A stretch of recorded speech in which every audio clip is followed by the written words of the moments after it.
Renungan pagi pulang ke rumah oleh Ellen G. White, 24 Mei 2020. Mari kita berdoa. Bapa kami yang di sorga, Allah pencipta langit dan bumi, laut dan segala isinya, Allah yang maha besar, maha kuasa, sumber segalanya, yang kami sembah selalu melalui anak-Mu yang tunggal, Yesus Kristus. Terpujilah Yesus anak Allah yang maha tinggi, satu-satunya pengantara kami kepada Bapa. Pada pagi hari ini kami bersyukur boleh bangun dan berbakti dan sebagaimana membaca firman-Mu, kiranya Roh-Mu ya Yesus menolong kami, menguasai hati dan pikiran, agar kami mengerti dan menghidupkannya. Beserta kami sepanjang perbaktian ini, kehendak-Mu yang jadi, karena kami berdoa hanya melalui anak Allah yang tunggal, Yesus Kristus, yang adalah Tuhan dan Juru Selamat kami. Amin. Renungan hari ini berjudul, Biarlah Kehendak Allah yang Jadi. Ayat inti terdapat dalam Matius 26 ayat 42, jadilah kehendak-Mu. Kepada mereka yang ingin berdoa agar kesehatannya pulih, seharusnya dijelaskan bahwa pelanggaran terhadap hukum Allah, baik itu hukum alam atau hukum rohani, adalah dosa, dan agar manusia menerima berkat-Nya, maka dosa harus diakui dan ditinggalkan. Dalam doa bagi orang sakit, haruslah diingat bahwa kita tidak tahu bagaimana sebenarnya harus berdoa. Roma 8 ayat 26. Kita tidak tahu apakah berkat yang kita inginkan itu adalah yang terbaik atau tidak. Jalan yang senantiasa ditempuh ialah menyerahkan segala keinginan kita kepada Allah kita di sorga yang bijaksana itu. Kemudian dalam keyakinan yang sempurna, kita berharap padanya. Kita tahu bahwa Allah mendengar jika kita meminta sesuai dengan kehendak-Nya. Tetapi mendesakkan permohonan kita tanpa roh penyerahan tidaklah benar. Doa-doa kita haruslah dalam bentuk pengantaraan, bukan bentuk perintah. Ada kasus-kasus di mana Allah melakukan dengan pasti oleh kuasa ilahinya untuk memulihkan kesehatan. Tetapi tidak semua orang sakit disembuhkan. Banyak yang sudah tidur dalam Tuhan. Yohanes sewaktu di Pulau Patmos disuruh untuk menuliskan, "Berbahagialah orang-orang mati yang mati dalam Tuhan sejak sekarang ini. Sungguh kata Roh, supaya mereka boleh beristirahat dari jerih lelah mereka, karena segala perbuatan mereka menyertai mereka." Wahyu 14 ayat 13. Dari sini kita melihat bahwa kalau orang tidak disembuhkan, janganlah dengan ini mereka dihakimi sebagai orang yang kurang beriman. Kita semua menginginkan jawaban yang segera dan langsung kepada doa kita, dan tergoda untuk kecewa bila mana jawaban itu tertunda atau datang dalam bentuk yang tidak diharapkan. Tetapi Allah terlalu bijaksana dan terlalu baik untuk selalu menjawab doa kita pada waktunya dan sesuai dengan yang kita inginkan. Ia akan berbuat lebih banyak dan lebih baik bagi kita daripada memenuhi segala yang kita inginkan. Dan karena kita bisa percaya pada hikmat dan kasih-Nya, maka janganlah kita memintanya untuk terserah kepada kemauan kita, tetapi berusaha untuk menuruti dan melaksanakan maksud-Nya. Keinginan dan kepentingan kita seharusnya hilang di balik kehendak-Nya. Pengalaman-pengalaman yang menguji iman kita ini adalah demi kebaikan kita.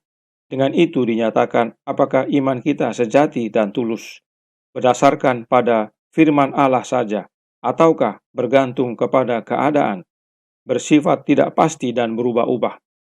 Iman dikuatkan dengan latihan. Kita harus membiarkan kesabaran melakukannya dengan sempurna, mengingat bahwa janji-janji indah dalam kitab suci bagi mereka yang menantikan Tuhan.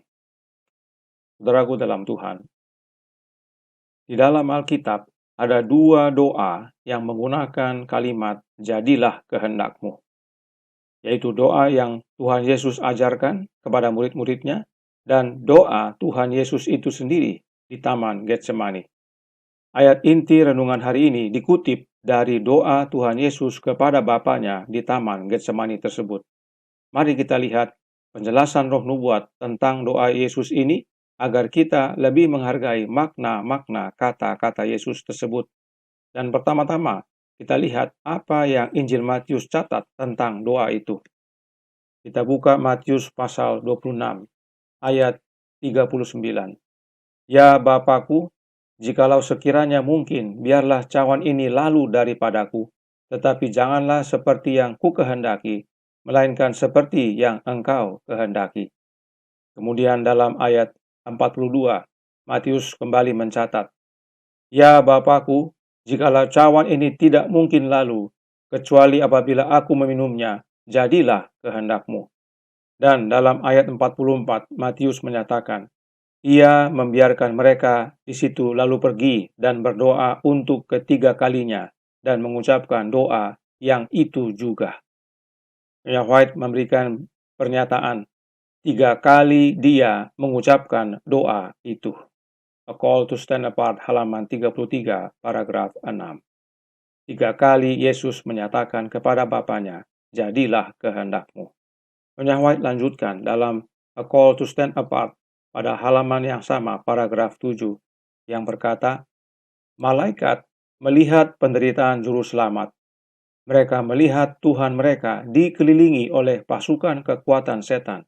Alamiahnya terbebani dengan gemetar kengerian yang misterius. Ada keheningan di surga. Tidak ada kecapi yang disentuh. Seandainya orang-orang fana dapat melihat keheranan rombongan besar malaikat sebagaimana dalam kesedihan senyap mereka menyaksikan Bapa memisahkan sinar-sinar terangnya, kasih dan kemuliaannya dari anaknya yang kekasih, mereka akan lebih memahami betapa menyakitkan hati dalam pandangannya dosa itu. Pada saat Yesus berdoa 3 kali tersebut, malaikat melihat, dan karena sedihnya, mereka tidak dapat berbuat apa-apa selain diam menyaksikan pemandangan yang menyakitkan itu. Dan sekiranya kita dapat melihat suasana surga saat Yesus berdoa 3 kali tersebut, kita akan lebih mengerti betapa jahatnya dosa itu. Kemudian, dalam From Heaven with Love, halaman 459, paragraf 4, Nyonya White menjelaskan, lagi-lagi anak Allah dicengkeram kepedihan yang luar biasa, dan pingsan serta kelelahan. Dia terhuyung-huyung kembali ke tempat pergumulannya sebelumnya. Penderitaannya bahkan lebih besar dari sebelumnya. Peluhnya menjadi seperti titik-titik darah yang bertetesan ke tanah. Pohon cemara dan pohon palem adalah saksi bisu penderitaannya. Dari dahan-dahan mereka yang rimbun, embun turun ke kondisinya yang terpukul. Seolah-olah Allah menangisi penciptanya yang bergulat sendirian dengan kekuatan kegelapan. Beberapa waktu sebelumnya, Yesus berdiri seperti pohon aras yang perkasa, menahan badai pertentangan yang menghabiskan amarahnya kepadanya. Sekarang, dia seperti buluh, dipukuli dan ditekuk oleh badai amarah. Sebagai seorang yang telah dimuliakan, dia telah menyatakan kesatuannya dengan Allah.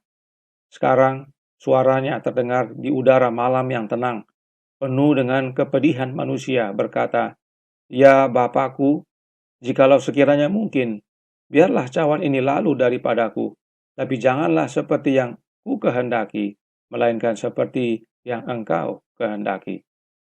Apa yang terjadi setelah Yesus berdoa? The Spirit of Prophecy volume 3 halaman 100 paragraf 2 menjelaskan, malaikat yang melakukan kehendak Kristus di surga sangat ingin menghiburnya, tetapi di luar kekuatan mereka untuk meringankan kesedihannya. Mereka tidak pernah merasakan dosa-dosa dunia yang hancur, dan mereka melihat dengan takjub objek pemujaan mereka terhadap kesedihan di luar semua ekspresi. Meskipun para murid telah gagal untuk bersimpati dengan Tuhan mereka di saat-saat sulit konfliknya, semua surga penuh simpati dan menunggu hasilnya dengan minat yang menyakitkan. Ketika akhirnya ditentukan, seorang malaikat dikirim dari tahta Allah untuk melayani penebus yang terpukul. Renungkan semua gambaran ini, sebagaimana kita berdoa dan berkata, jadilah kehendak-Mu, ya Bapa. Nyonya White sendiri menghidupkan akan teladan ini. Di Upward Look halaman 375 paragraf 5 menyatakan, dalam semua permohonan saya berkata, bukan kehendak kami, tetapi kehendak-Mu ya Tuhan yang terjadi. Dia tahu ini bukan doa keraguan, tetapi kepercayaan yang sempurna bahwa Allah tahu yang terbaik. Pekerjaan kita adalah berdoa, percaya, dan menunggu dengan sabar untuk Dia yang adalah juru selamat kita. Inilah pentingnya berdoa dan berkata, "Jadilah kehendak-Mu," kepada Allah Bapa, sebab Dia tahu yang terbaik. Dia tahu akhir dari awal. Dia tahu segala rahasia jiwa.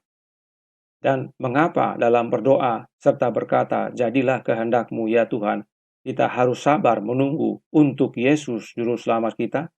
Karena The Prayer halaman 36, paragraf 3 menyatakan, Kristus sendiri telah berjanji untuk menjadi pengantara bagi kita, dan Bapa selalu mendengar anaknya.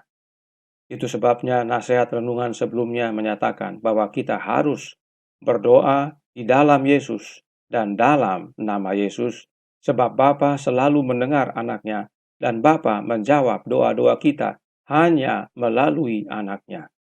Karena Yesus sungguh memahami makna perkataan, "Jadilah kehendak-Mu, ya Bapa-Ku." Tuhan memberkati. Saya bawa dalam nama Yesus. Amin. Mari kita berdoa. Bapa kami yang di sorga, Allah pencipta langit dan bumi, laut dan segala isinya, Allah yang begitu besar kasih-Mu sehingga rela mengaruniakan anak-Mu yang tunggal, agar masing-masing kami yang percaya tidak binasa, melainkan beroleh hidup yang kekal. Kiranya melalui nasihat renungan pagi hari ini, kami sungguh-sungguh menghargai perkataan, "Jadilah kehendak-Mu, ya Bapa kami." Karena inilah teladan Yesus. Meskipun dia berdoa 3 kali, tapi dia sadar Bapalah yang tahu segalanya, yang tahu yang terbaik bagi kami. Karenanya biarlah kami belajar untuk berserah sebagaimana Kristus, dan hanya berdoa dalam Yesus dan dalam namanya. Dan dengan sabar menantikan jawaban yang Engkau berikan melalui Dia. Beserta kami sepanjang hari ini, jadilah kehendak-Mu ya Bapa kami. Karena kami berdoa dan mohon ampun akan dosa, hanya melalui anak-Mu yang tunggal, Yesus Kristus, yang adalah Tuhan dan Juru Selamat kami. Amin.